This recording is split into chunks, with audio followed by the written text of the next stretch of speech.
So, when was the first time you met Eazy? First time I met Eazy was back in 1975 when he was able to come outside and play. And from there, when did you guys ever get into the street business? Or?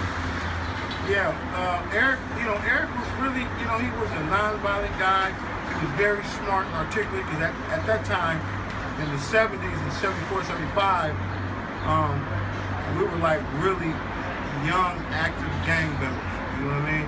Eric wasn't about that, you know what I mean? But he hung with us. And anytime we wanted to go do something, he'd go to the house like, oh man, that ain't cool, that ain't me, or whatever. But when it came down to the hustling, when we started gang banging and started hustling, Eric was down for the hustle.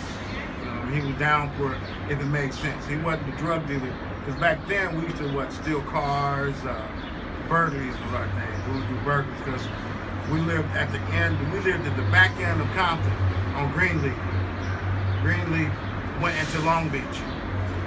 Eazy stayed maybe 15 feet away from the city of Long Beach. So, and they had a street called Muriel, was the street he lived on. And that street ran from Compton all the way to Long Beach. You see, back in the days, we would do burglaries in Long Beach, and if the police chased us, we would run our stolen cars. As soon as we hit Greenleaf, the Long Beach PD would stop because they wasn't in that jurisdiction. So Eric was more of a hustler. When we started hustling, he picked up that game real quick. So it sounds like you basically turned him out on burglaries. We did burglaries. One thing we didn't let Eric do, we never let him go in the house. He used to be like a watch out. You know what I mean? So if it was 4 of us, which was me, Gregory Tucker, Gregory Tucker is in that documentary I did, sitting in the car. Gregory was a car thief. He can hop in the car and start up and go. Eric liked it that because it mesmerized him. How do you do that? You know what I mean?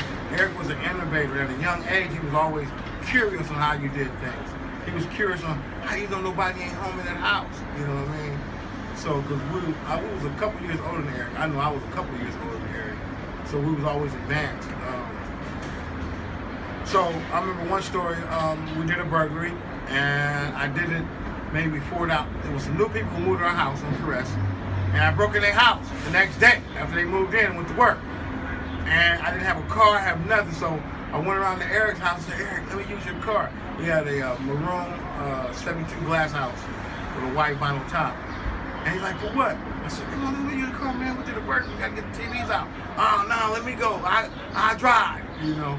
So we went around, I had to back the car up, pop the trunk, and this is before, see when we did burglary before, all we wanted was the guns. We was looking for guns. Now I started getting the color TVs, the VCRs, camcorders, so I grabbed like some 27-inch Sony color televisions, put them in the back seat. All right, let's go.